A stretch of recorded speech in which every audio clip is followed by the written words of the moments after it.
Declaro aberta a sessão do dia 30 de abril. Em votação, a ata da sessão do dia 9 de abril. Não havendo comentários, aprovada a ata. Antes de mais nada, queria pedir desculpa a todos. Tá? Hoje nós tivemos uma visita institucional do diretor da ANTAC e ex-presidente do Tribunal Marítimo, e por isso nós estamos atrasando aqui o início da nossa sessão. Todos sabem que eu prezo aí pelo horário, do cumprimento dos horários, em função de que eu considero uma força maior. A gente está começando com alguns minutos de atraso, exatamente 48. Então, para a gente compensar esse atraso, eu passo a palavra para a senhora secretária para a condução da pauta do dia. Tribunal Marítimo, Tribunal Pleno. Processo em pauta para julgamento no dia 30 de abril de 2026. Pauta do dia, recurso de agravo. Processo número 136 de 2025.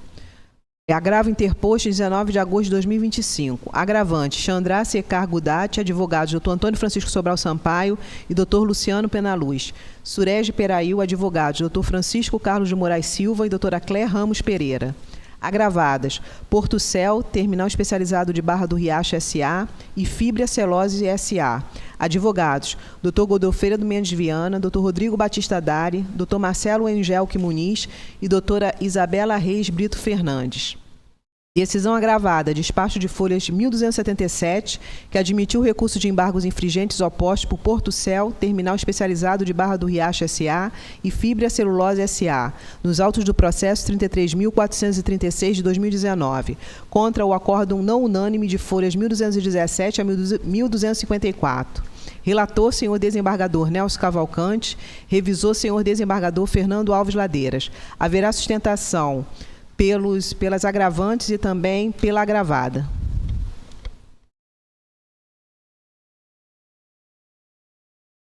Antes de começar, eu fiquei numa dúvida cruel agora aqui. No nosso rito aqui, nós temos o agravante e os agravados. No processo inicial, quem é o réu? E a gente teve essa discussão, então eu queria saber qual é o procedimento que eu vou cumprir aqui. E que fique registrado. O agravante, ele é autor do recurso dele.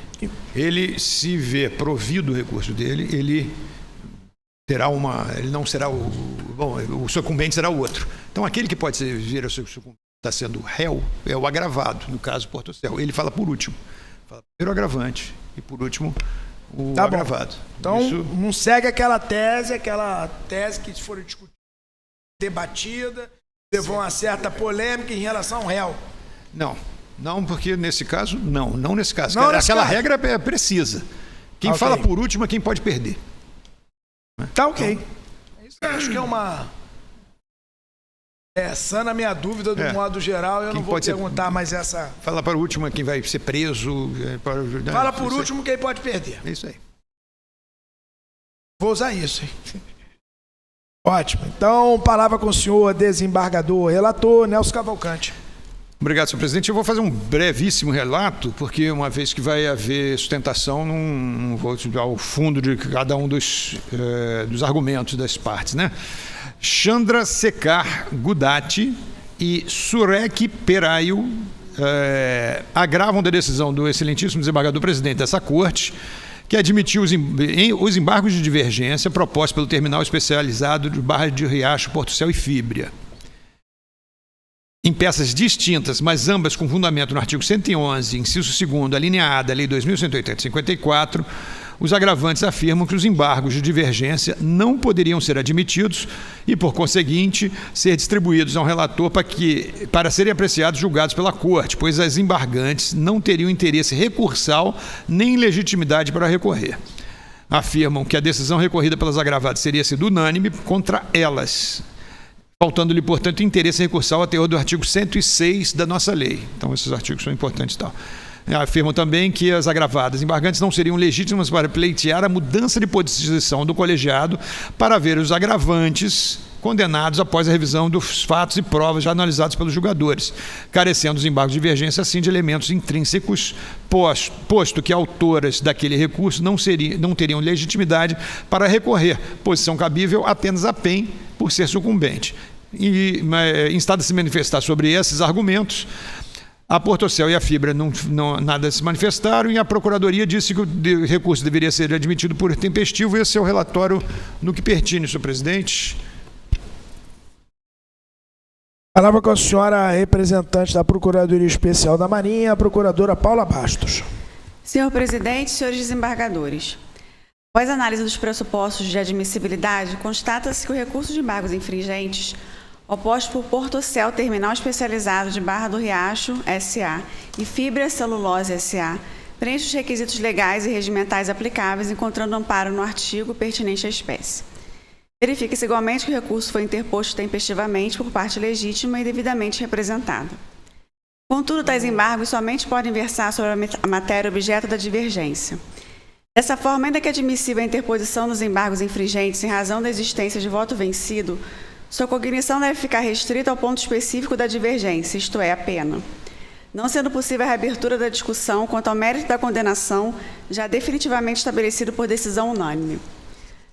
Caso em exame, embora se verifique a existência de decisão não unânime no acórdão, tal divergência não aproveita as embargantes para fins de ampliação do objeto recursal. Isso porque os embargos infringentes, nos termos do artigo 106 da Lei 2.180 de 54, deve-se restringir a matéria objeto da divergência e, sobretudo, aquilo em que a parte recorrente tem efetivamente sucumbido. Na hipótese, os embargantes foram condenados por decisão unânime quanto ao mérito de sua responsabilização, inexistindo qualquer dissenso nesse ponto que autorize sua rediscussão. A divergência verificada limitou-se à dosimetria da pena. Assim, não podem os embargantes se valer dos embargos infringentes para pretender a modificação da situação jurídica de terceiros, notadamente para buscar a condenação daqueles que foram absorvidos por maioria, sob pena de indevida ampliação do alcance do recurso. Nesse contexto, o presente agravo deve ser conhecido, porquanto presente seus pressupostos de admissibilidade e parcialmente provido, tão somente para delimitar o alcance dos embargos infringentes, a fim de afastar qualquer pretensão de rediscussão da absolvição dos agravantes, a qual constitui matéria estranha à sucumbência das embargantes, devendo ser mantida no mais a decisão recorrida quanto à matéria efetivamente controvertida no acórdão. Muito obrigado. Palavra com o advogado, o doutor Antônio Francisco Sobral Sampaio, do agravante Chandra Secar, do senhor Sandra Secar Gudati e do senhor Surek Peraio.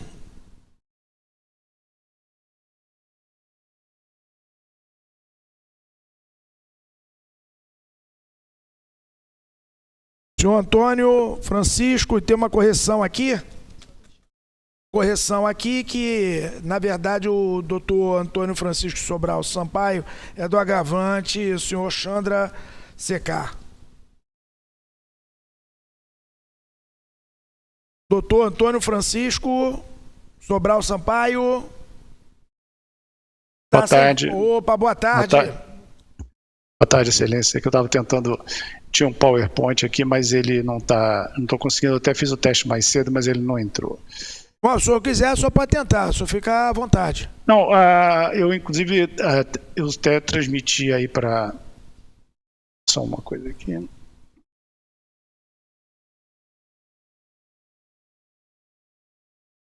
Bem, vamos assim mesmo, não tem problema não. Excelentíssimo senhor presidente, excelentíssimos desembargadores, ilustre representante da Procuradoria Especial da Marinha. Em primeiro lugar, senhor presidente, os agravantes gostariam de destacar que esse agravo foi interposto com todo respeito à decisão proferida por Vossa Excelência, mas que se mostrou necessário, pois no entendimento dos agravantes, a decisão monocrática que admitiu os embargos fugiu das hipóteses legais que permitem a sua admissibilidade, conforme se verá a seguir. Apenas para boa ordem, a Lei 2.180, ela prevê e estabelece a possibilidade desse agravo, portanto, não há assim o que se discutir com relação ao seu cabimento e à sua admissibilidade. A bem da verdade, Excelências, o que se discute aqui não é apenas o recurso ou sua admissibilidade, mas o que se discute é a integridade do sistema recursal desse tribunal, que sempre se pautou pela observância dos preceitos legais, principalmente na Lei 2.180 de 54. Porque, se mantida a decisão agravada, os embargos infringentes vão deixar de ser um recurso excepcional e passam a ser um mecanismo de revisão ampla do julgamento. Excelências, os embargos infringentes, previstos tanto na lei quanto no regimento interno, eles têm pressupostos claros e restritivos. Não basta a exigência de divergência num sentido amplo. É necessário que a divergência seja afeta ao embargante. E aqui está um dos pontos centrais desse caso. É preciso reconhecer com clareza qual a utilidade pretendida pelas embargantes. As embargantes buscam a condenação dos demais representados que foram absolvidos. E, pasmem, a revisão da decisão unânime que os considerou culpados. A doutora representante da Procuradoria da Marinha até mencionou que os embargos até poderiam ser admitidos para discutir a extensão das suas penas, mas não foi esse o pedido das embargantes. As embargantes pediram a condenação, a revisão da decisão que diz respeito ao primeiro e segundo representados e a sua própria absolvição, que foi unânime. Isso não tem o menor cabimento. E é justamente aqui que estão os dois problemas jurídicos a serem observados e enfrentados por Vossa Excelência. O primeiro deles diz respeito à posição jurídica das embargantes. As embargantes não figuram no polo ativo desse processo. Esse processo ele tramita por conta da representação pública oferecida pela douta Procuradoria Especial da Marinha. Não houve pedido de assistência, nem mesmo que descabido representação privada. As embargantes figuram no polo passivo, como co-representadas. A única parte que poderia oferecer embargos infringentes relativos à única matéria que é objeto da divergência, que é a decisão que exculpou o primeiro e o segundo representados, é a Procuradoria Especial da Marinha, e não o fez. Portanto, as embargantes não têm legitimidade para opor esses embargos. Repetindo, o propósito dos embargos é acusar e culpar, buscar a culpabilidade do primeiro e segundo representados e a sua exculpabilidade, e não discutir dosimetria da pena que foi aplicada. O segundo aspecto jurídico diz respeito aos precisos termos da lei onde prevê a oposição dos embargos, que é quando não unânime a decisão, e neste caso serão os embargos restritos à matéria objeto da divergência. A matéria objeto da divergência não diz respeito às embargantes, diz respeito ao primeiro e ao segundo representados. Então, por essa razão, se a pretensão expressa nos embargos infringentes fosse admitida, qualquer divergência que altere o quadro geral do julgamento passará a justificar embargos infringentes. Isso esvazia completamente os limites do recurso e macula sua admissibilidade, uma vez que as embargantes pretendem rediscutir a exculpabilidade de terceiros, pleitear a condenação desses mesmos terceiros outros representados, o que não foi feito ao longo do processo, e, repita-se, a revisão da decisão unânime que os considerou culpados. Isso não é admissível.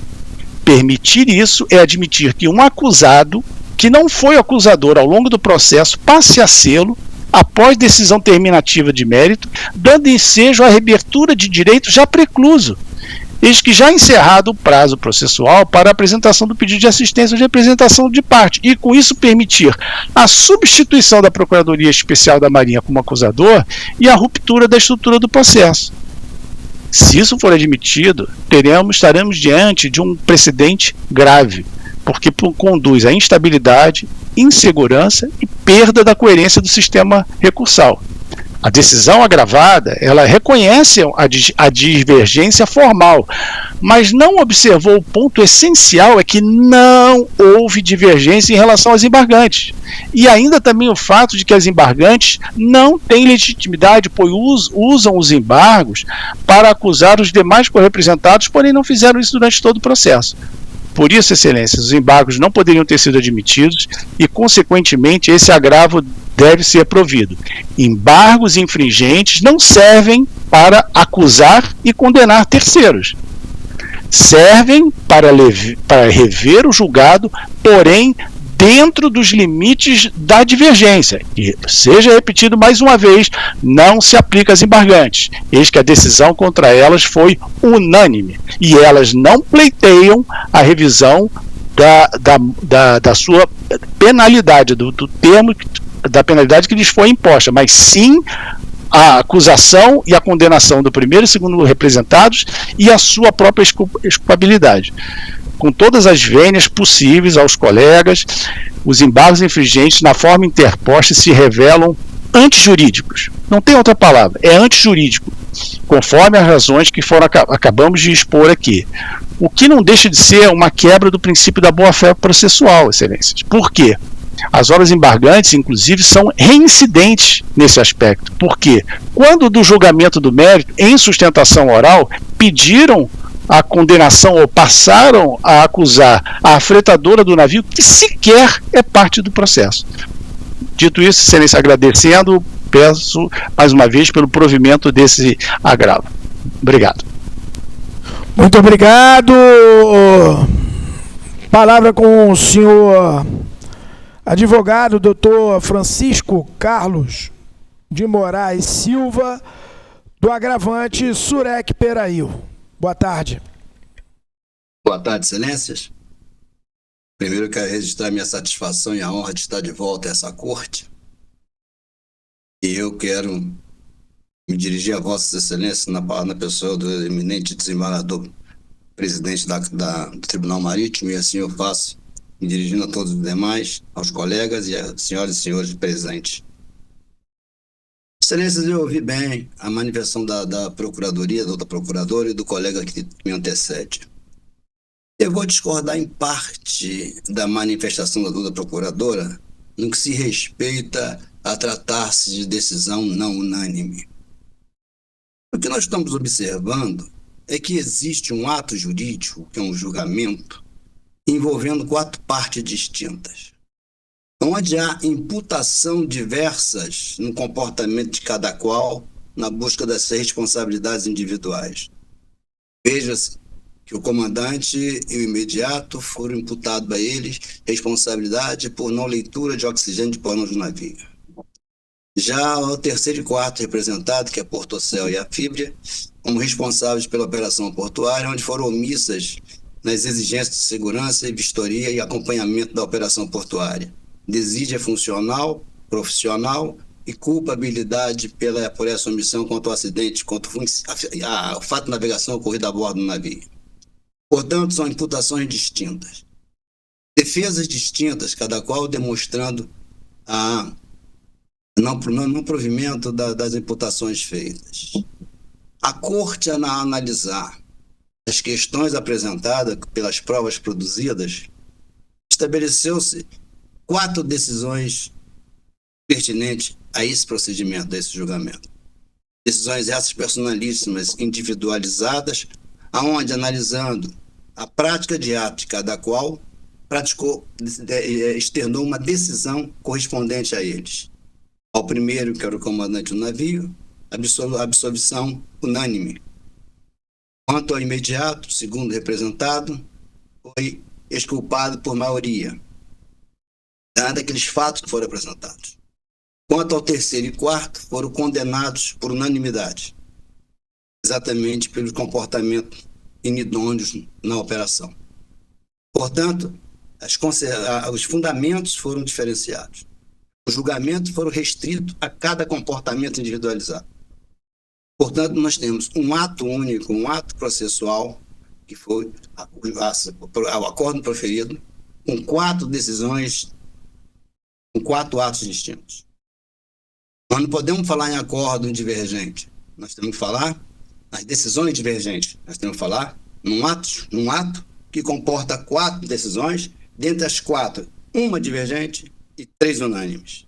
Uma unânime na absolutória, 2 unânimes condenatórias e uma parcial na absolvição.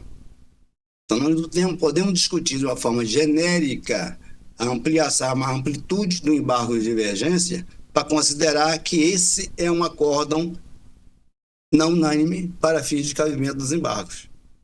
Temos que analisar em per si as decisões individualizadas a cada representado. Por isso, entendemos com toda a vênia a doutora procuradora que, na verdade, nós estamos, em relação aos embargantes, no caso a Portocel e a Fibria, com decisões unânimas contrárias, decisões condenatórias, que não possibilitaria a caracterização de divergência. Quando discute um acordo divergente em relação à parte, nós temos que analisar o calamento do desembargo divergente em pertinência à decisão a ele dirigida, e não a terceiro ou outra direcionada. Nós temos que analisar esse aspecto, porque esse julgamento de hoje ele é um marco para o Tribunal Marítimo, dentro do meu conceito. Ele vai trazer diretrizes de aplicabilidade dos embargos infringentes, os seus limites de propositura. E aqui vai ser uma decisão que vai formar um precedente qualificado à Corte para a aplicabilidade dos próximos e futuros recursos, se porventura comparecerem à Corte. Que eu me saiba, pelo que eu saiba, que eu me lembre, nesses 40 anos que eu advogo na área marítima, esse é um pouco, ou se não for o único, é um dos poucos casos dessa natureza que chega à Corte. Por isso é importante nós analisarmos e termos cuidado nesse julgamento, para estabelecermos um presidente forte, qualificado e que prestigie o tribunal no seu comportamento futuro. Quando nós falamos em embargo de divergência, como o colega doutor Antônio me falou agora há pouco, ele serve para prevalecer o voto vencido, o voto divergente.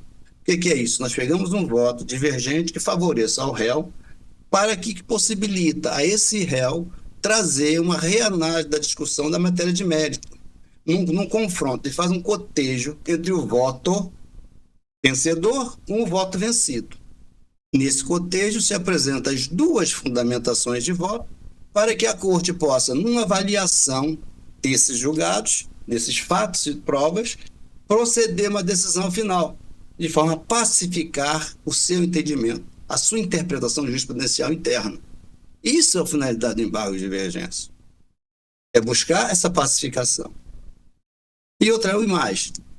Nós sabemos que o embargo de divergência ele só é cabível em decisões condenatórias. Quando você tem uma decisão por maioria que condena alguém, ela possibilita ao condenado uma segunda chance, entre aspas, de fazer uma reavaliação da sua condenação. Isto é embargo de divergência. Não cabe embargo de divergência em decisões absolutórias. Quando se absolve alguém por unanimidade ou por maioria, o embargo divergente não tem cabimento. Isso é pacificado nas nossas cortes jurisdicionais. O STJ, como a maior corte legalista do Brasil, já pacificou isso há muito tempo. Embargo de divergência é recurso cabível ao réu condenado, não ao réu absolvido. E não cabe sequer embargo de divergência contra a decisão absolutória. Não se pode, se absolver alguém por maioria, se impor embargo de divergência para tentar reverter esse julgado. Não cabe, porque ele só vai ter cabimento nessa função. No sentido contrário, quando a persecução ela é alcançada. Isso são pressupostos básicos de embargo de divergência, perante a melhor doutrina que nós temos hoje, a jurisprudência, a consagrada pelos nossos pretórios. Nós temos aqui uma inovação, como foi colocado antes aqui, colega. Na verdade, o que nós temos é uma pretensão de desestabilizar a soberania de um veredito. Ora, se eu tenho uma decisão que estabelece a unanimidade, a absolvição de um dos acusados e me condena o outro acusado, ora, o outro acusado que foi condenado por unanimidade, ele quer uma revisão de uma decisão que não lhe afeta, que afeta um terceiro que foi absolvido, para poder restabelecer um novo julgamento de uma forma contrária. Olha, onde fica a soberania do veredito, da decisão da Corte? Por isso que eu digo que esse julgamento de hoje é extremamente importante a fortalecer o tratamento interno que o tribunal vai dar daqui para frente para esse tipo de procedimento recursal. Nós não queremos nos estender muito, mas é importante que nós tenhamos em vista, em mente, essa situação. Agora, eu pergunto, aonde dentro do embargo de divergência foi apresentado um voto divergente quanto à condenação dos embargantes? Nenhum. Ele foi condenado à unanimidade. Qual o confronto analítico que eu tenho para estabelecer a divergência? Para mostrar que há divergência do julgado? Nenhuma. Então não posso socorrer esse embargo de divergência.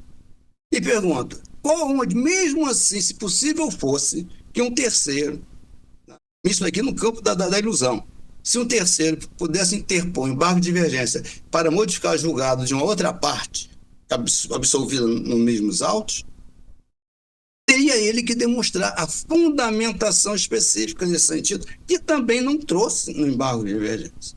Com todas as lentes, o respeito ao colega que subscreveu o recurso, eu acho que nós, advogados, temos essa autonomia, o direito de petição, eu acho que isso é consagrado na Constituição Federal, mas com todas as vênias, eu peço ao colega, esse recurso é totalmente incabível. Estão tentando viabilizar um instrumento jurídico inadequado, que não tem permissibilidade num contexto legal e que foge totalmente aos princípios jurídicos que ampara, que norteia, que deve nortear a decisão dos nossos tribunais.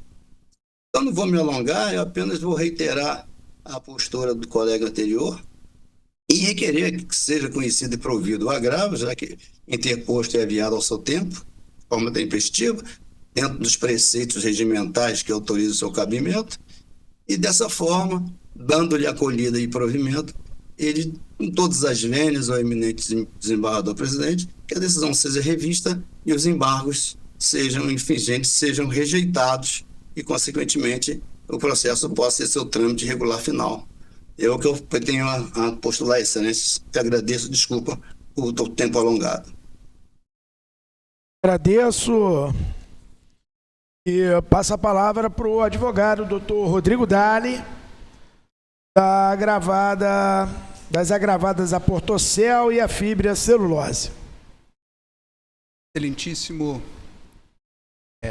desembargador presidente, Vossa Excelência, cumprimento todos os desembargadores do Tribunal na figura Nelson, outra representante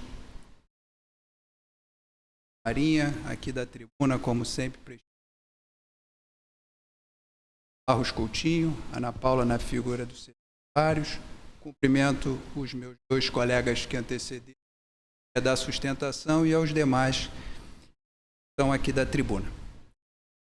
Embargadores, eu vou, ao contrário dos meus colegas, então não é pesada como se parece. Não hoje uma questão técnica de Marinha, discutindo uma questão atual. Planejaram um agravo de instrumento como uma decisão do desembargador, somente requisitos extrínsecos do recurso. Se tivermos uma leitura atentada do agravo e das sustentações, nós discutimos aqui hoje e no recurso mérito. Se os primeiro e segundo representados são culpados, se podemos revolver a exculpabilidade e se o terceiro e quarto representados são culpados ou não, se temos voto divergente ou não. Não é o momento processual oportuno e cabível discutir em sede de agravo mérito. O desembargador presidente, em termos do artigo 22, combinado com 106, 146, verificou os requisitos extrínsecos dos embargos e o admitiu. Ele não julgou, ele o admitiu. Desembargador, o novo desembargador, em sua distribuição, vai verificar os requisitos de mérito desse recurso.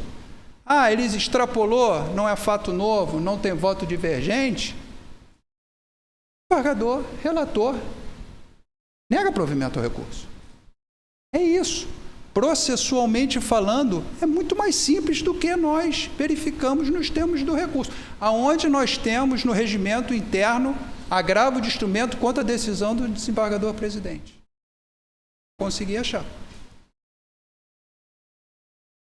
Apresentamos nós refutando os argumentos, dizendo o seguinte: não estamos discutindo o mérito. Temos um voto divergente, e esse voto divergente ele vai ser discutido no momento oportuno, processual oportuno. Não tem litigância de má-fé, não tem nada, não tem essa carga de precedente, vamos quebrar um paradigma no tribunal. Não temos, é uma questão processual simples. O que me parece é um medo de trazer esse voto divergente à reanálise. Me parece. Porque processualmente falando, as embargantes trouxeram um voto. Destoou o colegiado. Manejou o recurso próprio. O embargador-presidente recebeu requisitos previstos na lei. Simples. Agora, em agravo de instrumento, discutimos o mérito, não condiz com a realidade. A manifestação da douta Procuradoria Especial da Marinha é o que o advogado vos fala. Se extrapolou-se limites, se analisa no momento oportuno. Apresenta contra-razões e vamos discutir processualmente. Não podemos interpor recurso e dizer, sem previsão na norma, e dizer que eu estou extrapolando, discutindo mérito. É isso. Então, que se diz, se protesta embargadas, o não provimento do recurso e que os embargos tenham o seu prosseguimento nos termos da lei. Presente contra-razões, dilação probatória e julgue. É isso. Obrigado. Cumprimento a todos e agradeço pela atenção. Muito obrigado aos senhores advogados, os que estão por videoconferência. Sempre ressalto aqui, os três são conhecidos aqui do Tribunal Marítimo pela eloquência, cada um com suas características, e agradeço aí a fermentação aí do nosso debate. Palavra com o senhor desembargador relator Nelson Cavalcante. Obrigado, senhor presidente, senhores desembargadores. Eu também fico muito feliz quando vejo o debate dessa altura, né? Os escritórios de advocacia, os mais importantes escritórios de advocacia marítima, discutindo, e uma questão que me é muito cara, que é a questão processual. Né? Nós não estamos discutindo mérito aqui marítimo, estamos discutindo processo. E é muito interessante uma técnica utilizada pelo desembargador Ladeiras, que eu passei a utilizar depois que eu vi ele usando essa técnica, e eu acredito que todos os demais desembargadores que usam também, que a gente denominar, embora tenha um número só, nós dizemos que julgamos procedentes ou improcedentes as representações quando há mais de um réu, como que cada um dos representados tivesse sua própria representação, e exatamente isso que aconteceu aqui. Como bem ressaltado aqui na tribuna, a acusação de um não é a mesma acusação de outra. Nós julgamos alguém por determinados fatos, né? As razões de pedido da Procuradoria eram umas, nós julgamos, e de outros de forma diferente. E é isso que está sendo colocado aqui. Então, eu já adiantando, eu dou provimento ao recurso e nos seguintes fundamentos.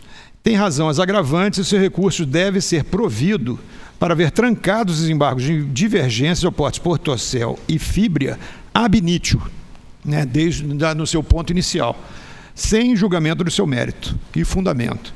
Os embargos de divergência estão previstos no artigo 106 da Lei Orgânica do Tribunal Marítimo, que assim expressa. Artigo 106. É passível de embargos a decisão final sobre o mérito do processo, versando os embargos exclusivamente matéria nova ou baseando-se em prova posterior, encerramento da fase probatória, ou ainda, aí que nos interessa, quando não unânime a decisão. E, nesse caso, os embargos serão restritos à matéria objeto da divergência. Então, a questão dos embargos propostos e que foram conhecidos seriam para essa questão da decisão não unânime. No que interessa, então, apresento o recurso, temos que seria aplicável a hipótese final do artigo 106, acima transcrito, sobre a parte da decisão do mérito no processo que não teve julgamento unânime, ou seja, somente caberia recurso contra a decisão que julgou improcedente a representação proposta pela PEN contra os ora agravantes, pois houve 2 votos que os condenava e 4 que os considerou não responsável pelo acidente havido a bordo do navio mercante Sepetida Babei. Era a única, ou seja, a representação que, as representações que poderiam ser objeto de recurso eram essas propostas contra, então, os agravantes Chandra Sekar e Surek Peraio, porque deles foi não unânime. Então, somente teria legitimidade para recorrer quem teve sua pretensão processual rejeitada, no caso a PEN.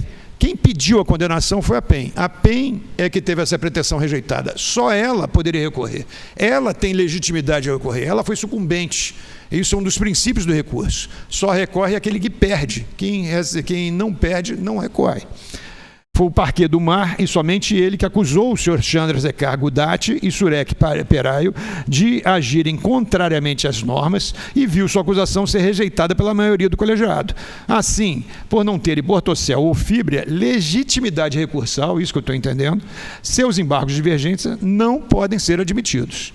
Mas não é só. Com efeito, a decisão embargada foi unânime quanto ao mérito em relação às autoras dos embargos de divergência, né? Foi unânime em relação a Bortocel e Fibria, que não lhes caberia, portanto, nem mesmo interesse recursal dentro daquele estrito sistema do recurso previsto na Lei 2.180. Ou seja, elas não têm legitimidade para propor um recurso contra a decisão que as condenou, porque a decisão contra elas foi não unânime. E elas estão propondo um recurso contra o outro. Aliás, a decisão contra elas foi unânime, logo não cabe recurso. Contra os outros foi não unânime, caberia recurso a PEN e não a eles. Então, desse modo, por faltar aos autores do embargo de divergência interesse e legitimidade para recorrer contra a decisão que, por unanimidade, as considerou responsável pelo acidente havido a bordo do Sepetida Babei, seu recurso não deve ser admitido, devendo ser arquivados antes mesmo de distribuídos a um relator. É como entendo que deve seguir esse recurso. Palavra com o senhor desembargador, revisor Fernando Ladeiras. Excelentíssimo senhor presidente, excelentíssimos senhores desembargadores, acompanhando o eminente desembargador Nelson, parabenizo aos doutos advogados pelo que foi trazido aqui. Realmente, inclusive no voto, não vejo a razão até de mexer no que já foi decidido em relação àqueles que estão agravando. Então, vou acompanhar a Vossa Excelência no sentido de conhecer, no caso, né, julgar procedente o agravo, no sentido de que o embargos infringentes, no caso, não são cabíveis, então não deve ser admitido. É claro que poderia também ser, em direito dá para a gente defender os dois lados, né? Também poderia ser admitido porque preencheu os requisitos extrínsecos e aí então dar andamento, e aí seria feita uma nomeação de relator e revisor dos embargos infringentes que iriam avaliar e dizer não é admitido porque não preenche os requisitos quando se lê a peça. Né? É claro que para se admitir ou não o recurso que nós estamos vendo, tem que se olhar o que foi feito pedido anterior, né? Que é o pedido da entrada do embargos infringentes, ele não preenche os requisitos. Então, por não ser preenchido, cabe, no caso, o agravo, porque a decisão foi de tanto recebendo, tanto admitindo como não admitindo, caberia recurso. Se admitiu, quem não gostou ia recorrer. Se não admitisse, a mesma coisa. Então, o cabimento do recurso de agravo não tem dúvida que tem um cabimento. Agora, o embargo infringente é que não está preenchendo os requisitos que seriam necessários. Então, poderia também se jogar para frente e, em segundo juízo de admissibilidade, aquele que fosse o relator dos embargos infringentes, não, nem conhecer do recurso porque não preenche os requisitos. Então, até por uma questão de celeridade processual, acompanha o eminente desembargador Nelson. Palavra aberta para a discussão.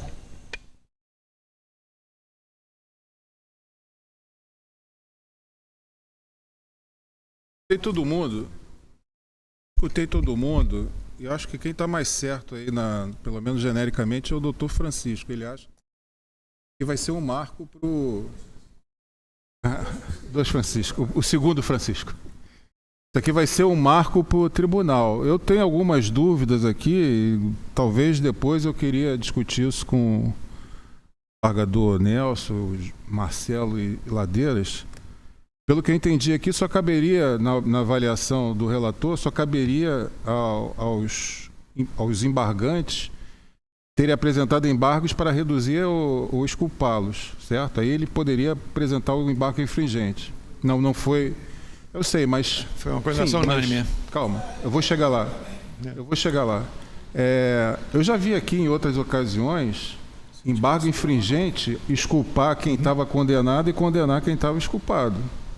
Já vi isso acontecer uma vez aqui. E eu pergunto, e a terceira pergunta, e dentro dessa linha aí, esse processo foi julgado pelo Pleno, tá certo? Sim. Não é, foi antes da divisão entre turmas por turmas. Exatamente. Se ele tivesse sido julgado por turmas, hipoteticamente, aí ele poderia ser rediscutido toda a matéria por recurso ordinário. Inclusive, esse ponto que ele está questionando aqui, de atribuir culpa aos que foram exculpados. A gente vai no tempo amadurecendo mais. Então, no caso aqui, para essas duas partes, para o terceiro e quarto representado, não vai ser dada essa oportunidade, então, de rediscutir toda a matéria. Porque a lei 2.880 ela é bastante restritiva. Entendeu o que eu estou falando? A gente criou duas turmas para dar a todo mundo o direito de ter rediscutido toda a matéria, ter direito de dupla jurisdição, segunda avaliação, segundo julgamento. Mas para esse caso específico aqui, a gente vai a partir de... Bom, caso velho, exatamente. Não vale mais, é isso? Isso aí, não vale ainda. Vale mais não, vale o que vale. Ele foi julgado pelo Pleno, vale pelo Pleno. Não é que não vale mais, não vale mais ainda. Então, não tem a origem dele foi como? Foi antes das duas. Então pronto, então vem todo o processo vindo ali. Não tem turma, a turma não aparece em nenhum momento no processo. Então, esquece. Me parece um pouco. Eu não vou discutir, não tenho condição nenhuma de discutir essa análise brilhante aí que o desembargador Nelson fez, mas parece que para esse caso específico, para esse representado, vai ser negada a abertura de uma porta, de uma oportunidade de recurso. Eles não foram julgados por turmas. Se a gente pudesse voltar ao passado ou andar o relógio do tempo e colocar esse processo para ser julgado no tempo das turmas, talvez tivesse. Mas não, aí é outra história. É outra história de ficção científica. Não tem o famoso... Um fato jurídico é esse. Os elementos do processo eles foram julgados pelo Pleno. São julgados novamente pelo Pleno dentro do sistema recursal aplicável. Né? Não tem... Esse sistema recursal criado, que é um recurso ordinário, é um recurso regimental. Ele não está na lei, está no nosso regimento. E no tempo desse processo, nesse regimento, não tinha esse recurso ainda. É simplesmente assim. Tem uma outra questão. A existência do recurso ordinário é exatamente a parte que seja julgada pelo Pleno do Tribunal, pelos 7 desembargadores. E nesse caso, a parte judicada, porque ela já foi julgada pelos 7 desembargadores. Então, não há nenhum tipo de prejuízo. Entendi. É um universo paralelo. Não é isso? Então, o caso é o seguinte. Começou com Pleno, vamos com Pleno, tá? Porque agora tem duas turmas. Tem, mas em nenhum momento a gente falou em duas turmas. Eu não estou dizendo que eu não falei em duas turmas. Só completar. Eu estou falando que é um caso novo, que como eu falei, a gente tinha que dar atenção ao que o doutor Francisco falou, que é um caso que vai marcar a atuação do tribunal. É um caso que é altamente interpretativo, como o desembargador Ladeiras falou, poderia até admitir em primeiro juízo de admissibilidade para discutir o mérito lá da frente num segundo juízo de admissibilidade. Ninguém aqui tinha certeza do que o desembargador Nelson, a análise que ele faria. Todos os advogados, os dois primeiros, falaram que é altamente interpretativo. É o primeiro caso que a gente julga com 4 representados e um discutindo culpa do outro. É a primeira vez que eu me lembro. Teve uma que a gente reverteu a culpa e depois voltou a ser... Era exculpado, foi culpado e depois voltou a ser exculpado. Já aconteceu isso aqui uma vez. Já aconteceu, não, mas isso é previsto no embargo infringente. Sim, e também tem e eu apresentei isso como uma maneira de dizer, bom, para esse caso específico, esse terceiro e quarto representado não vão ter a chance de apresentar recurso ordinário. Foi isso que eu falei. Porque não há mais, não foi eu sinceramente, eu estava entendendo, agora não estou entendendo. Recurso ordinário não tem nem pauta para que a gente falar aqui. Eu acho que o senhor está misturando a primeira, a segunda turma com isso aqui. Não é questão de misturar, presidente. É questão que, para esses terceiro e quarto representados, aquela opção de ter um duplo grau de jurisdição... Mas isso, lógico que não. Mas isso é lógico. Isso aí, de então, tudo que vocês dos senhores estão conversando, isso é a única coisa que eu tenho certeza, que isso aqui a gente está voltando a março de 2025, que não tinha. É isso. E a partir daí, recurso ordinário, não cabe. Eu acho que, entendeu? Eu realmente fico confuso. Para exercício futuro, talvez valha a pena a gente sentar, estudar, ver. Mas recurso ordinário não cabe. Quando foi isso aqui, quando o processo foi instruído, isso aqui eu entendo. O processo foi instruído, não existia nenhuma... não existia o duplo grau. Então ele começou assim e vai morrer assim. Não é isso? Como todos os outros. Embargo infringente, eu entendo que para... Me corrija, eu estou aprendendo, mas eu estou indo embora, mas é sempre bom aprender alguma coisa. Embargo infringente pode mudar a qualquer hora. Por quê? Porque não foi unânime. Não é isso? Acho que agora, quando é por maioria, né, aí não teve unanimidade, pode mudar. A gente já viu isso ocorrer, eu acho normal. Agora, das duas turmas, eu acho que não sei, eu não estou entendendo muito bem. Para exercício futuro, tudo bem. Porque esse aqui, se eu não me engano, é o 5º ou 4º processo físico. Isso está acabando. Isso aqui é uma raridade. Daqui a 5 anos, isso aqui vai virar peça de museu. Estou errado? Não, então vamos tratar como estávamos tratando antes de 2025. Peço a palavra, excelência. Só um ponto, eu estou aqui lendo novamente a decisão minuciosamente, né? Embora a lei fala que se houver divergência de mérito, este tribunal estendeu isso e admitiu em vários casos, inclusive em embargo infringente, em relação à pena. Só que no caso concreto, nem quanto à pena ele poderia, porque como houve penas e foi aplicado o princípio da pena menor, ele não teve nem prejuízo para poder ser aplicado. Então, esse é um ponto que nós, inclusive, sempre alargamos um pouco mais a nossa lei para admitir ao máximo possível os recursos quando não há alguma coisa para ser colocada. Nesse caso, nem cabe. Por isso que o pedido não fala em revisão de pena, porque ele já foi beneficiado na aplicação do regimento para ter a menor pena, né? Foi o caso do terceiro representado, né? Então, no caso, como coloquei, poderia deixar seguir? Poderia. Aí entra embargo infringente. Aí vai ser analisado. Eu não preencho os requisitos, então não vai admitir. Então, acho que até por questão de economia processual, a solução dada pelo eminente desembargador Nelson seria a mais adequada, até porque já está terminando também essa raridade. E não é nem por isso, mas pelo fato de que seria a resposta mais adequada. Quer falar? Não, eu ia falar aquela hora, o desembargador Nelson também colocou que o único que poderia recorrer com embargo infringente seria a doutora Procuradoria, porque com relação aos que foram desculpados. Agora, no caso, não. Os dois foram condenados por unanimidade, então não cabe embargo infringente.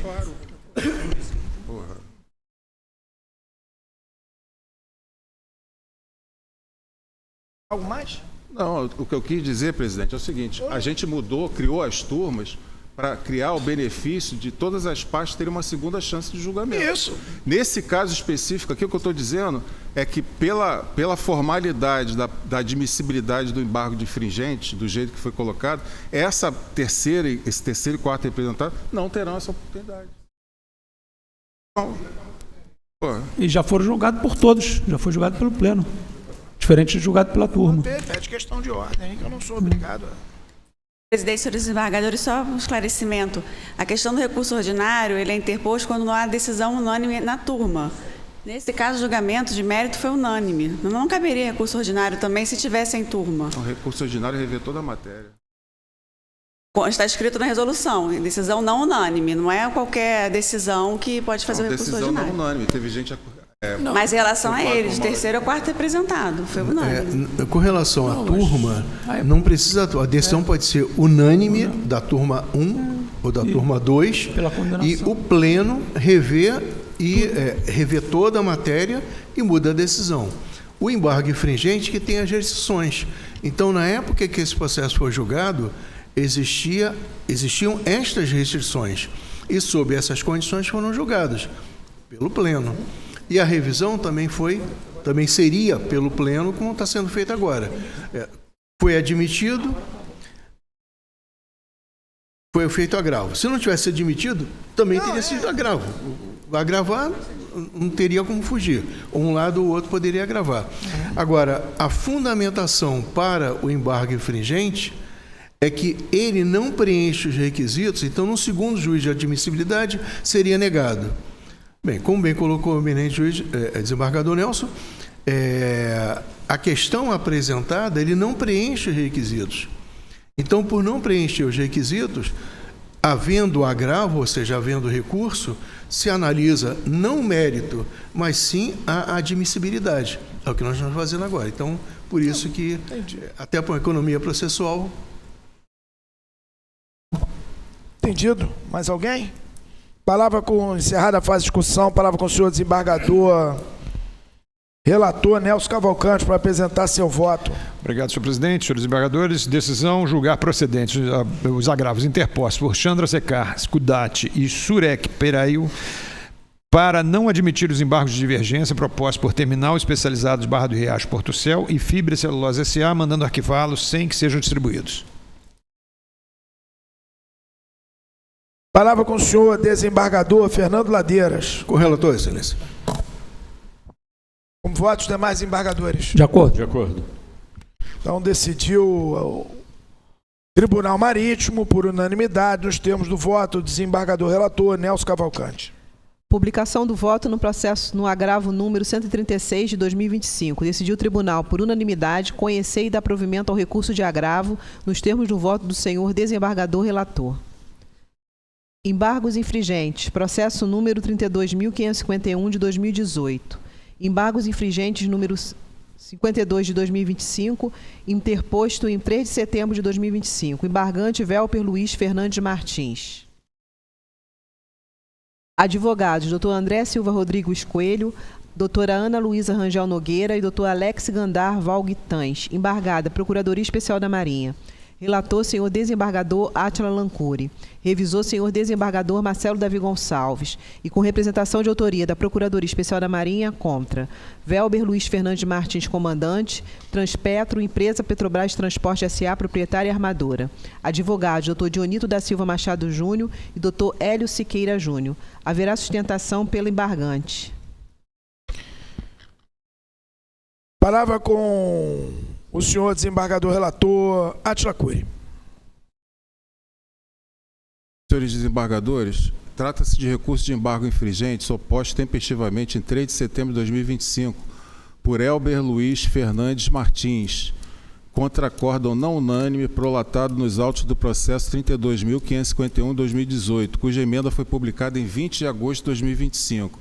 Preparo devidamente realizado, o processo original que estamos tratando esclareceu um incêndio no aquecedor de óleo térmico do navio Tanque Livramento, ocorrido no dia 5 de outubro de 2017, enquanto fundeado nas proximidades do Porto de Vitória, Espírito Santo.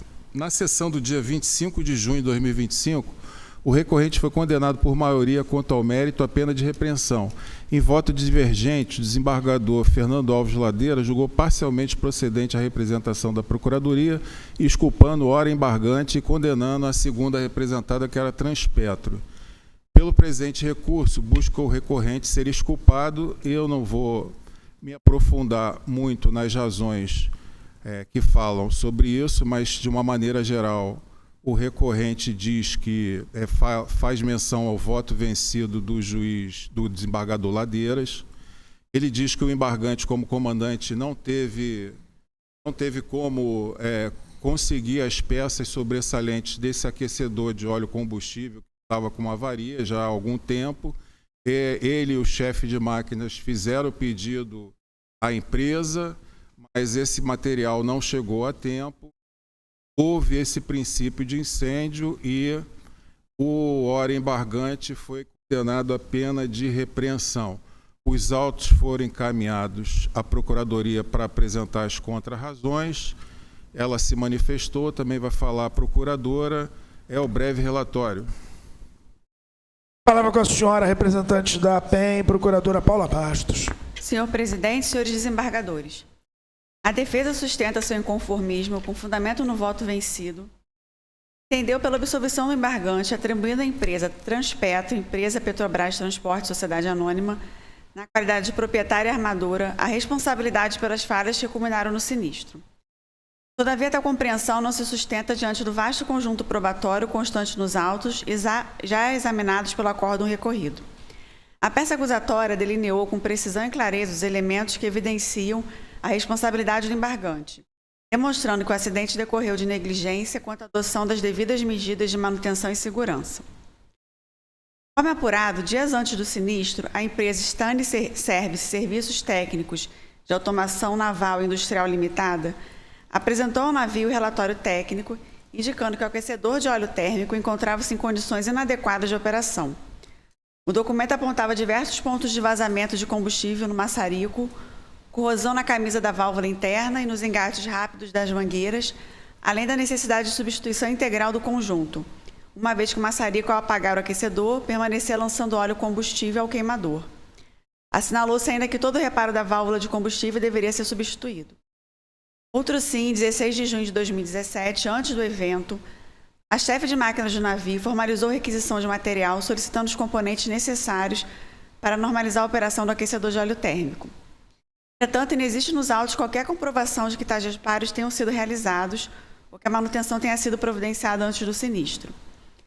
As provas técnicas e testemunhais convergem no sentido de que o incêndio teve origem em vazamento interno de óleo combustível no aquecedor de óleo térmico, situação que, à luz dos elementos coligidos, somente se tornou possível em razão de falha ou ausência de manutenção adequada. Restou, portanto, plenamente demonstrado que o embargante, ciente das condições inadequadas do equipamento e das recomendações técnicas apresentadas, omitiu-se no dever de adotar medidas preventivas e corretivas, contribuindo de forma direta e relevante para a ocorrência do acidente da navegação. O acórdão recorrido analisou de maneira minuciosa as circunstâncias fáticas e jurídicas do caso, diante da gravidade das condutas omissivas e da evidente violação aos deveres funcionais de zelo e segurança. Dessa forma, ausentes quaisquer elementos capazes de infirmar os fundamentos da decisão majoritária e inexistindo plausibilidade jurídica na tese defensiva lastreada no voto vencido, não há que se falar em acolhimento dos embargos infringentes, devendo o julgamento prevalecer por seus próprios fundamentos. Obrigado. Palavra com a senhora advogada, a doutora Marina Luz Governo. Do embargante, o senhor Elber Luiz Fernandes Martins.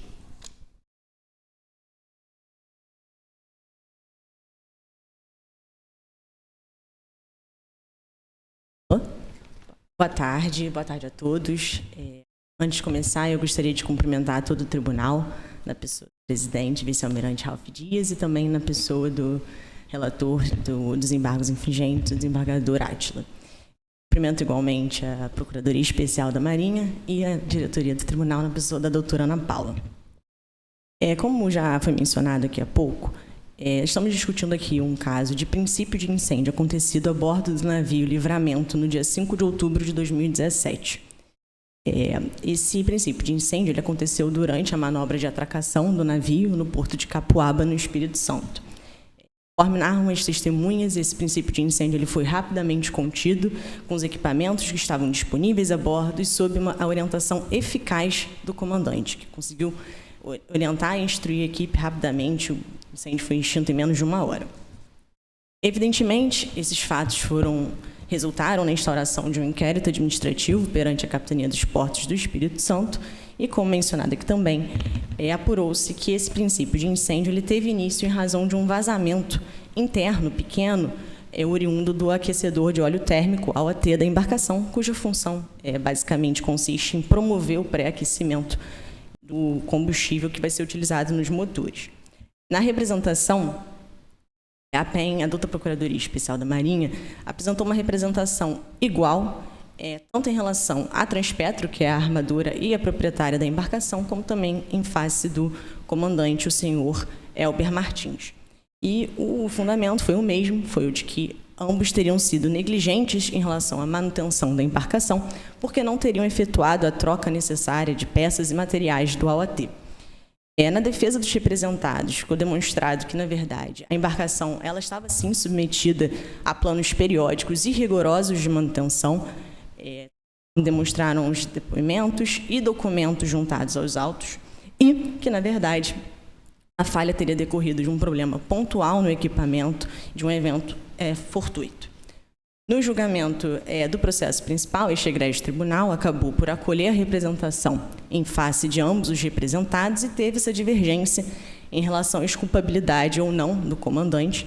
E em razão dessa divergência que hoje nós estamos aqui julgando os presentes embargos, porque com a devida vênia, a nosso ver, há fatos e razões relevantes que devem ser considerados e que resultariam na exculpação integral do comandante. Talvez a principal razão seja, como mencionado também, que havia, sim, um plano rigoroso de manutenção, manutenções periódicas, corretivas e preventivas eram levadas a cabo na embarcação. Fica bastante claro dos depoimentos. Nós todos também sabemos o padrão da Petrobras é um padrão muito rígido, das suas subsidiárias é um padrão rígido de conservação da embarcação. E acho que talvez o mais importante é que não bastasse isso, o comandante, ele de fato efetuou uma solicitação para a troca das peças e materiais, mas eventuais trâmites relacionados à aquisição dessas peças e à prestação de serviços a bordo fogem da ingerência do comandante. Então, portanto, ele não poderia ser imputado nem responsabilizado por uma eventual demora no reparo. E acho que outro ponto bastante importante que vale ressaltar é que o incêndio ele foi um evento lamentável, evidentemente, mas é inevitável e imprevisível. Nós temos alguns julgados do Tribunal Marítimo nesse sentido e todas as testemunhas elas também confirmaram que não havia nada que pudesse ser feito na ocasião pelo comandante para evitar o incidente. Então, ele não poderia, obviamente, ser responsabilizado por isso.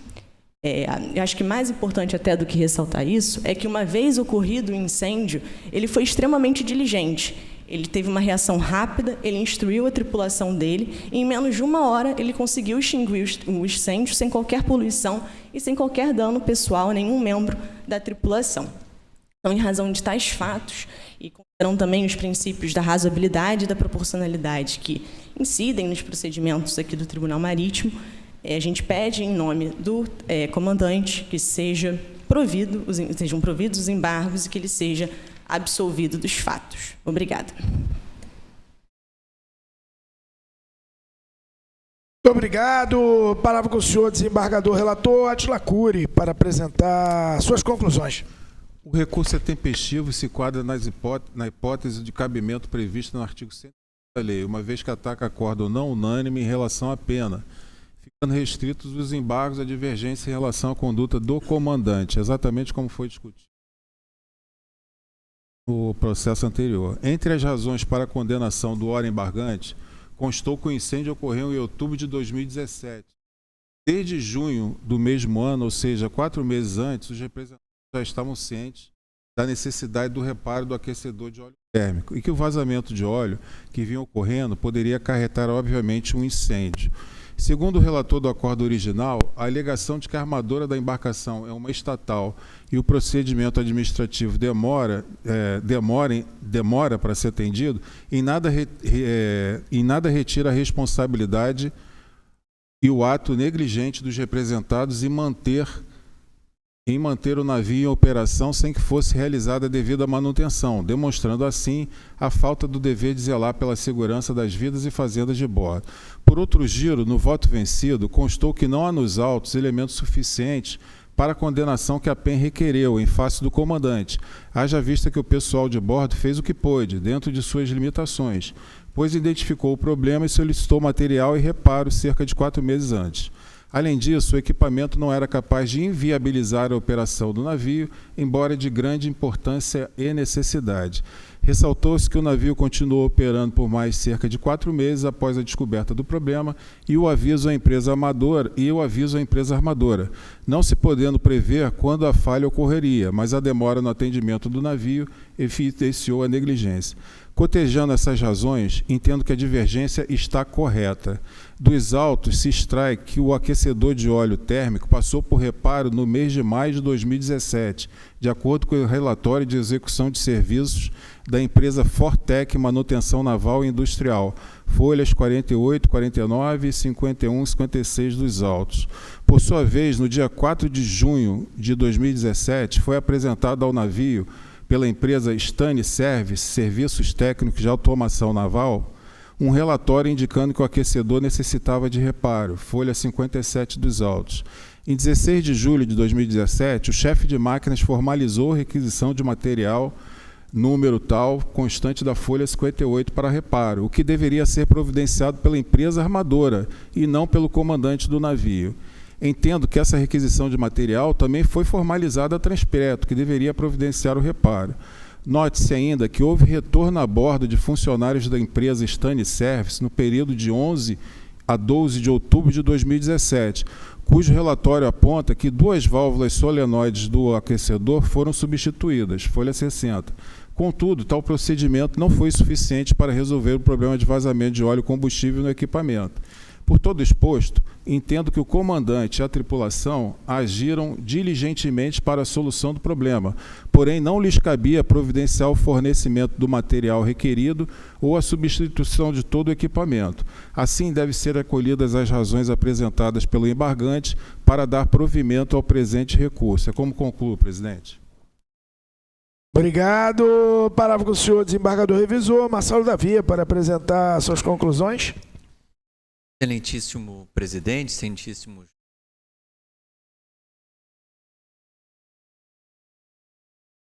a doutora advogada.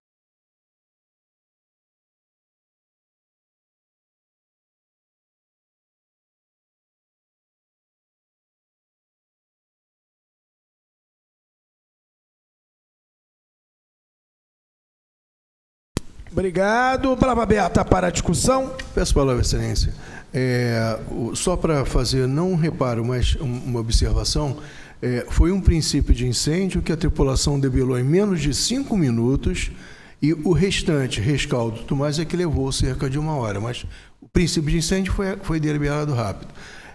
O fato foi identificado, foi solicitado pelo navio, é uma questão de máquina, nem questão ligada à navegação, alguma coisa que fosse direto do comandante. Ele foi diligente dentro da sua possibilidade. Não era nenhum equipamento vital da embarcação para que ela continuasse operando. Importante sim, mas não vital. Tanto é que ela estava operando há 4 meses e o pessoal de bordo controlando a situação. Então, por isso que no meu julgamento, na época, eu fui voto divergente, no sentido que daquilo que a PEN acusou o comandante não era razoável, não existia elementos suficientes para sustentar uma condenação. E acompanho integralmente a colocação do eminente desembargador Átila. Só para me orientar aqui no voto, vai ter alguma divergência? Emergência? Foi aqui. Não, estou falando em relação ao seu voto. Querendo orientar o voto.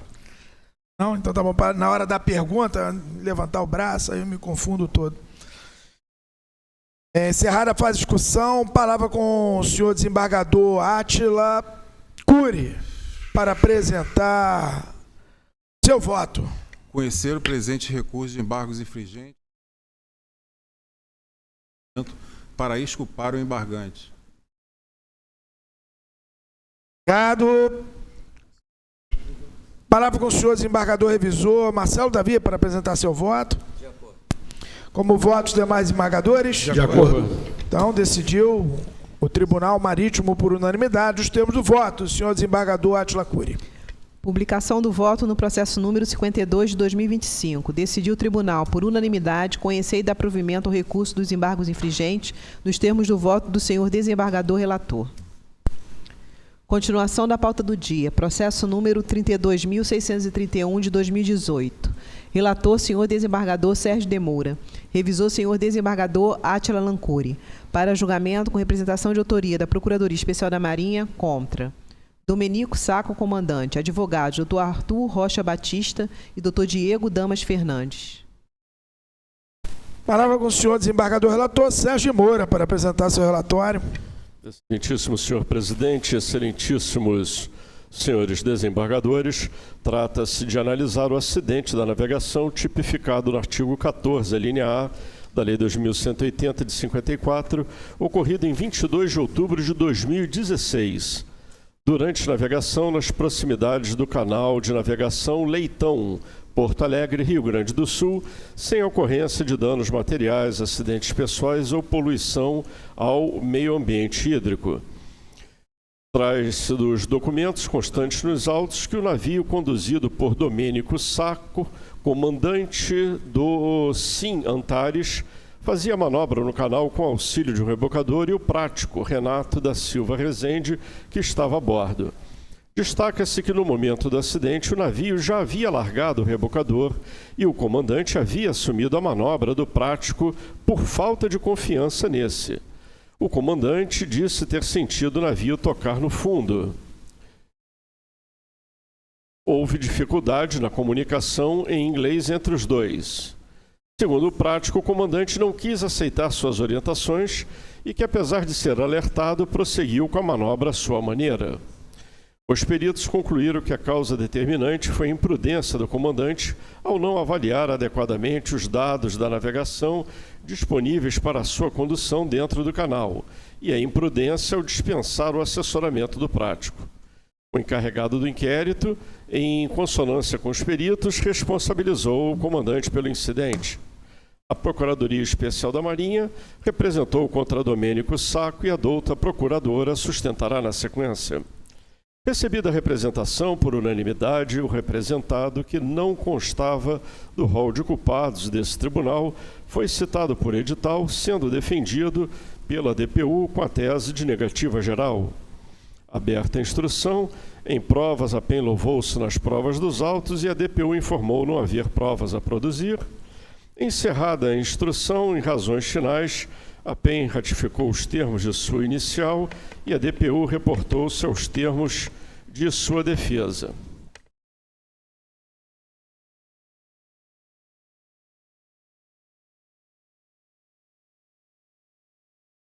Petição juntada aos autos pelo advogado Arthur Rocha, subestabelecendo a advogada Andréia Propi com iguais poderes. Concedeu 15 dias, esse desembargador concedeu 15 dias para a advogada manifestar-se, peticionou renunciando aos seus poderes. Outra petição juntada aos autos pelo mesmo advogado, subestabelecendo outro Diego. O Tribunal Marítimo, por meio da Capitania dos Portos do Rio Grande do Sul, procedeu à intimação. Petição do advogado solicitando 30 dias para análise. Deferida. Peticionaram os advogados para que fosse reconhecida a nulidade da citação por edital. Manifestação da PEN rejeitando a preliminar. Decisão interlocutória indeferindo a preliminar. Oferecida defesa pelo representado com a tese de isenção da responsabilidade em virtude das diversas falhas cometidas pelo prático, da fragilidade das peças probatórias e da omissão da autoridade marítima na sinalização do canal. Também argumentou a incapacidade técnica, física e linguística do prático, requerendo improcedência da representação por ausência de responsabilidade do comandante. Manifestação da PEN, rejeitando a preliminar, decisão interlocutória indeferindo a preliminar, aberta a nova instrução em novas provas, a PEN louvou-se nas provas dos autos, o representado não se manifestou. Encerrada a instrução, em razões finais, a PEN ratificou os termos de sua inicial e o representado deixou o prazo decorrer sem oferecê-las. É o relatório. Obrigado. Palavra com a senhora representante. Palavra com a senhora representante da PEN, procuradora Paula Bastos. Senhor presidente, senhores desembargadores. A Procuradoria representou em face de Domênico Sacco, comandante do navio Sim Antares, razão de sua conduta imprudente e imperita na condução da embarcação. Estou evidenciado que o comandante assumiu integralmente a manobra, afastando indevidamente o auxílio do prático regularmente embarcado, profissional tecnicamente habilitado para a condução segura no trecho. Além disso, determinou a guinada da embarcação para Boreste até o rumo de 180 graus, em desacordo com o alinhamento do canal de navegação, cujo rumo correto era de 169 graus. Informação esta claramente indicada no sistema ECDIS. Mesmo após alerta do prático acerca da inadequação da manobra, o comandante manteve sua decisão, incorrendo em erro de condução que resultou na saída do navio do canal e no consequente encalhe. Por todo exposto, a Procuradoria requer a condenação do representado com base no artigo 14, a linha A, da Lei 2180 de 54. Obrigado. Palavra com o senhor desembargador relator Sérgio de Moura para apresentar suas conclusões. Com base nos documentos constantes dos presentes autos, concluo assistir razão à PEN ao representar contra o comandante por suas condutas imperita e imprudente ao assumir a manobra dispensando o prático, dando ordem equivocada, fazendo com que o navio saísse do canal e viesse a encalhar. Decido. Obrigado. Palavra aberta para discussão. Permissão. Desculpe o meu erro. Palavra com o senhor desembargador revisor Atila Cury. Não tem nada a acrescentar. Palavra aberta. Agora sim, palavra aberta para discussão. Excelência, talvez eu tenha entendido errado. O Vossa Excelência, quando falou da defesa, foi defendido pela douta Defensoria Pública.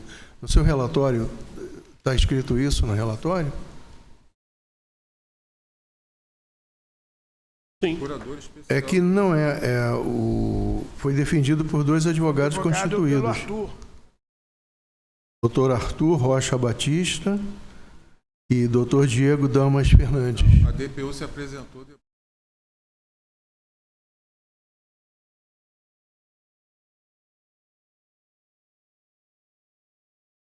É que consta na pauta como sendo, não sendo da DPU. Como sendo doutor Arthur, é o 32631. No relatório. E o processo, cadê o processo?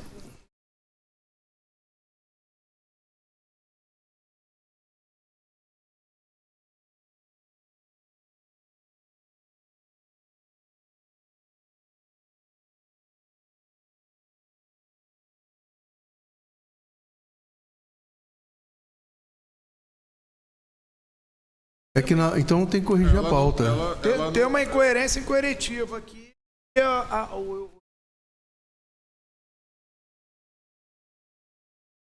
Outro estabelecimento. Não, renúncia. Aí vem o doutor Arthur Rocha. Então tá bom. Peraí, tô indo. E depois veio o Diego Damas. Esse é esse que tá. Então tá. Essa, DPU.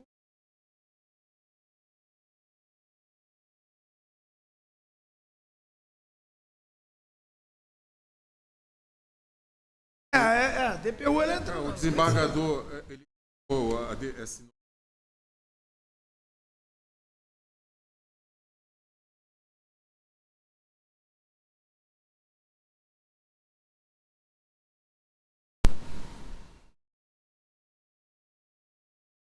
Defendeu?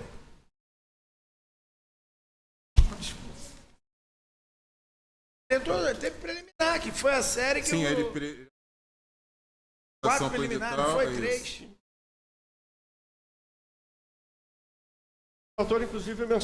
No relatório, inclusive, menciona as páginas. Isso. É direto para as páginas. Então, ele foi defendido pela DPU, certo? Sim. Certo. Perfeito. Apareceu esses dois... Ok, obrigado, excelência. Só para acordar todo mundo, a secretária mandou o Meirinho ir embora, a Meirinha, e a gente está sem café. Palavra com o senhor desembargador relator Sérgio Moura para apresentar seu voto.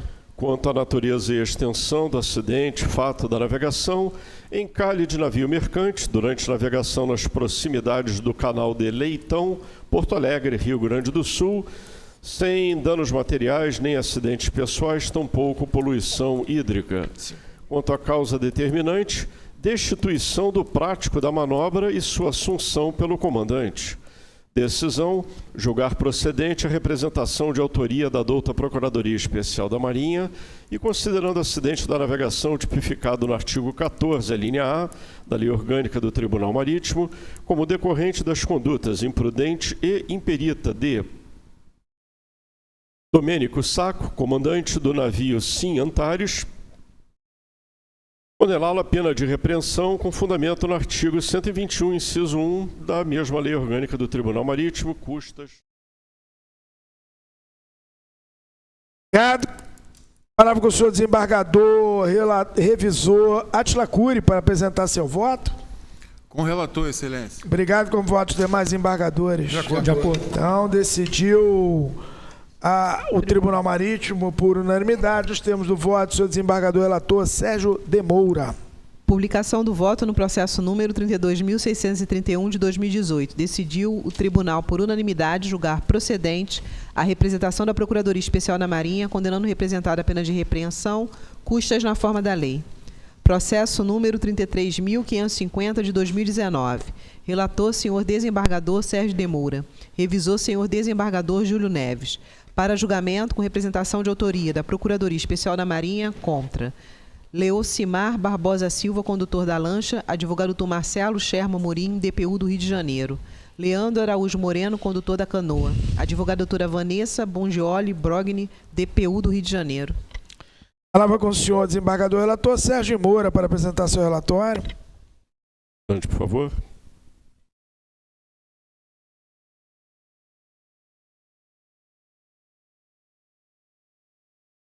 Trata-se de analisar o acidente e o fato da navegação, tipificados respectivamente nos artigos 14A e 15E, ambos da Lei 2180 de 54, ocorridos em 7 de novembro de 2018, durante navegação nas proximidades da Ilha da Pedra Furada, Baía de Camamu, Maraú, Bahia, com ocorrência de acidentes pessoais, danos materiais, mas sem poluição ao meio ambiente hídrico.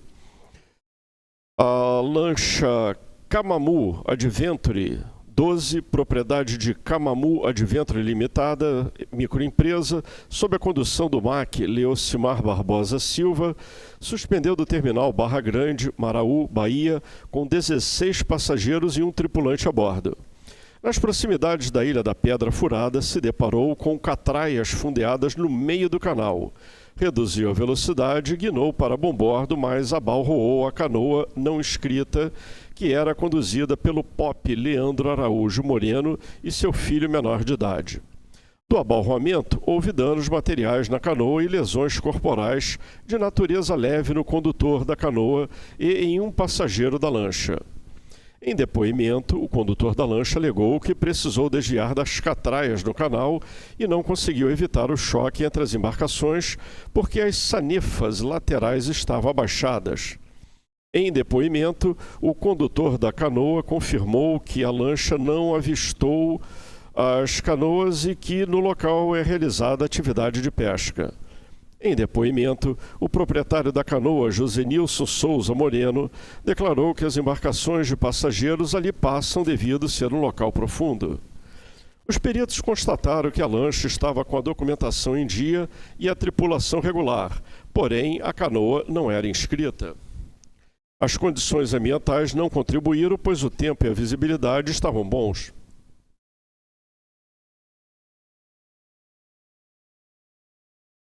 Concluíram que a causa determinante foi decorrente da falta de cuidado e vigilância de ambos os condutores ao inobservar as regras previstas no RIPEAN, assumindo riscos desnecessários. O encarregado do inquérito concluiu que a causa determinante foi a negligência de ambos os condutores ao descumprir as regras previstas no RIPEAN, bem como a imprudência do condutor da lancha ao navegar com as eu não sei se é sanefas ou safinas. Sanefas. Com as sanefas abaixadas, responsabilizando diretamente Leocimar Barbosa Silva e Leandro Araújo Moreno. Notificados, apenas Leocimar Barbosa Silva apresentou defesa prévia por ilustre advogado constituído com poderes para acompanhar o IAFN pela Capitania dos Portos da Bahia, com a tese de que não houve culpa do ora representado, pois a canoa encontrava-se em local impróprio. A douta Procuradoria Especial da Marinha representou contra Leocimar e contra Leandro, e a douta Procuradora sustentará na sequência. Recebida a representação, os representados que não constavam do rol de culpados desse tribunal, Leandro foi defendido pela DPU com a tese da ausência de responsabilidade e falta de nexo causal, e Leocimar foi citado por edital, sendo defendido também pela DPU com a tese de negativa geral. Aberta a instrução, em provas a PEN louvou-se nas provas dos autos e a DPU informou não haver provas a produzir. Encerrada a instrução, em razões finais, a PEN ratificou os termos de sua inicial e a DPU reportou-se aos termos de sua defesa. É o relatório. Obrigado. Palavra com a senhora representante da PEN, procuradora Paula Bastos. Senhor presidente, senhores desembargadores.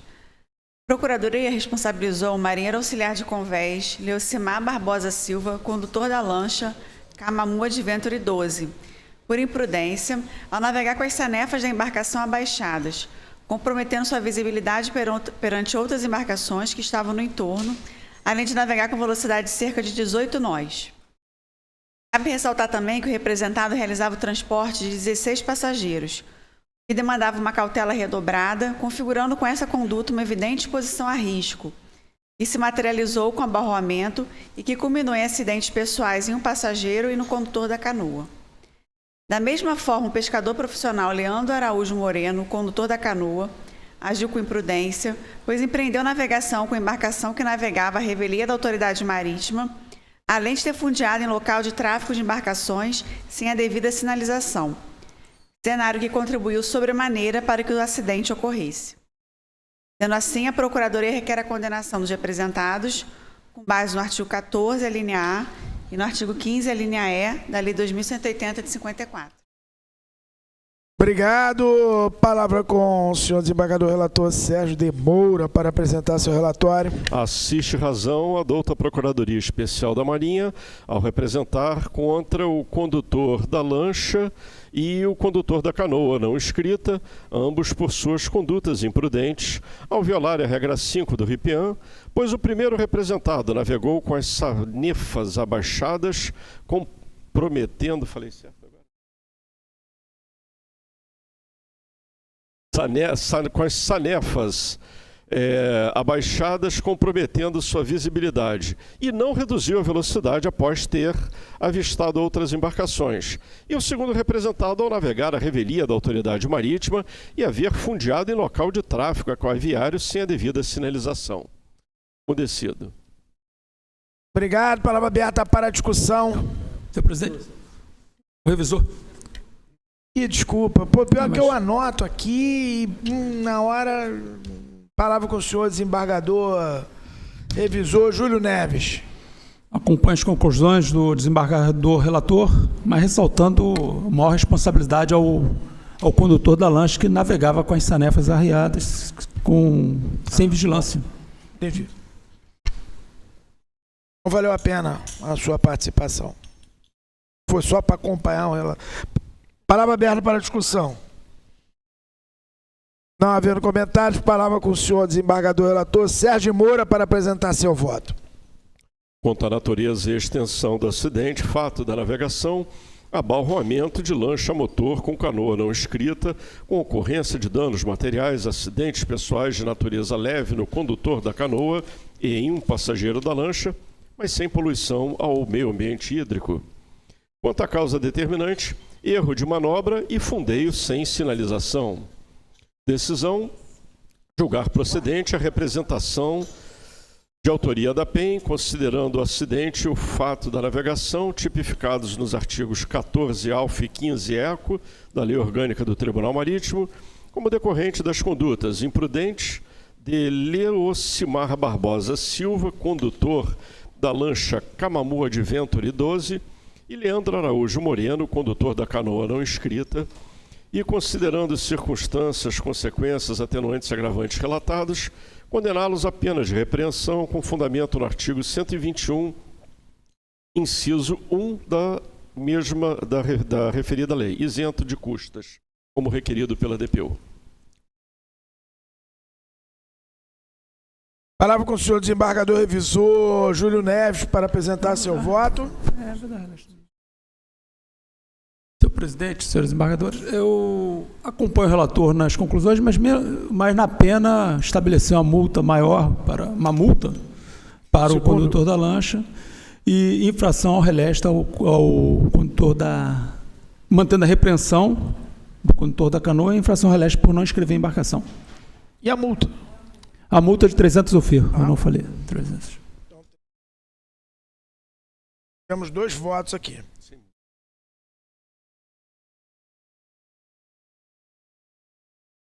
Então, a divergência em relação ao primeiro, vamos sobre o segundo, unânime.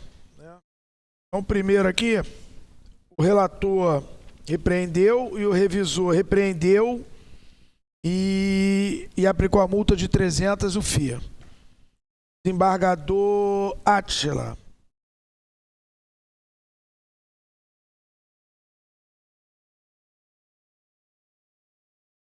Desembargador Nelson. Bom, revisor. Desembargador Fernando Ladeiras. Com a pena do revisor. Desembargador Marcelo. Revisor.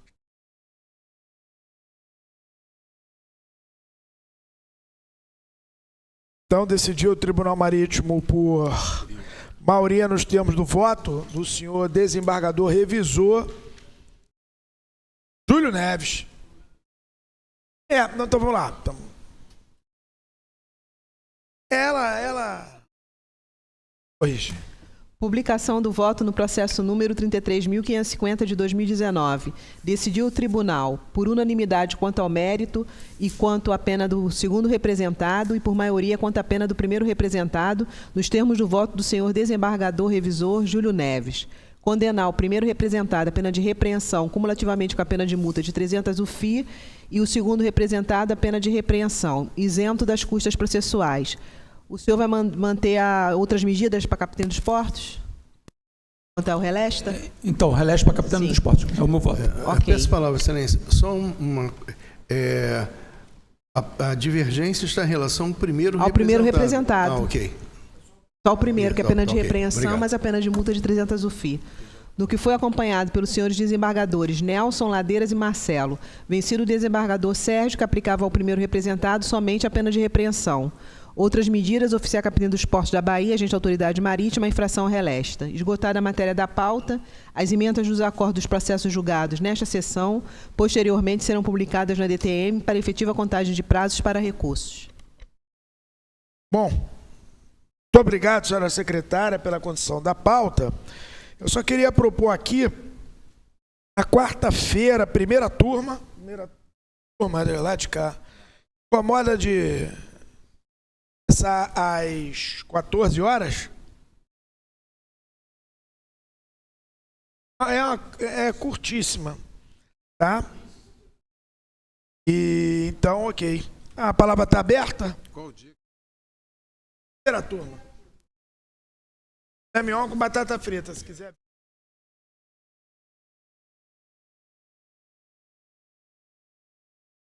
Vamos estabelecer um prazo aqui, porque a gente está... Eu acho que todo mundo já olhou. Já olhou? Então já vamos... sugeriu. Pera, deixa eu só pegar aqui. Peço palavra, Excelência. Com relação a isso, eu até falei com o assessor e eu pedi para que ele circulasse a última versão, porque a gente tinha somente a versão beta, né? Foram feitas algumas alterações, teve algumas Então, alterações circula que eu nova. tinha propostas, algumas já, inclusive, já tinham sido propostas antes e tal, foi tudo bem. Mas, Pediu circular de todos e a gente marcar uma data. Isso, exatamente. Bom, tem que ser pleno, né? Quando é que a gente pode ver aí o pleno? Cadê? Não tem tudo de cabeça, não. Não. Acho que o único pleno é a Stella Banner.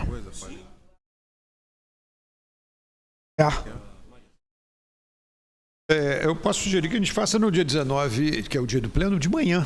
Pode fazer? A gente se reúne antes do almoço aqui, 10h30, algum problema? Dia 19, 10h30.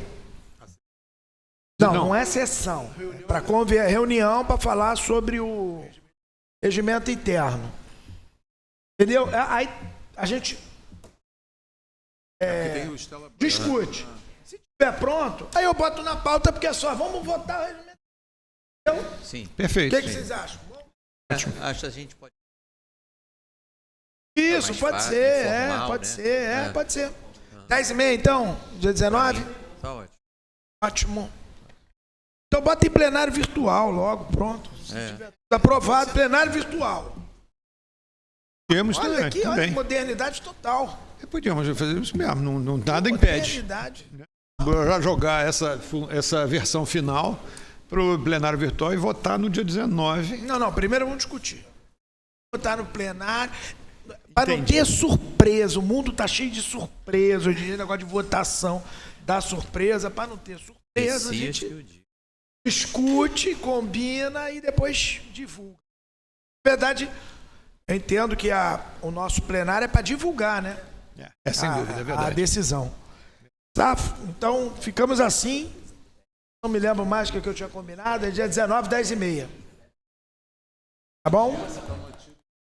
Não, Stella Banner é à tarde. É à tarde. Stella Banner é à tarde. Vamos ouvir o voto, aliás, a posição do desembargador Sérgio. Pediu voto de vista, aliás, pediu vista. Bom, declaro encerrada a sessão do dia 30 de abril e lá se vai abril. A gente não tem nada.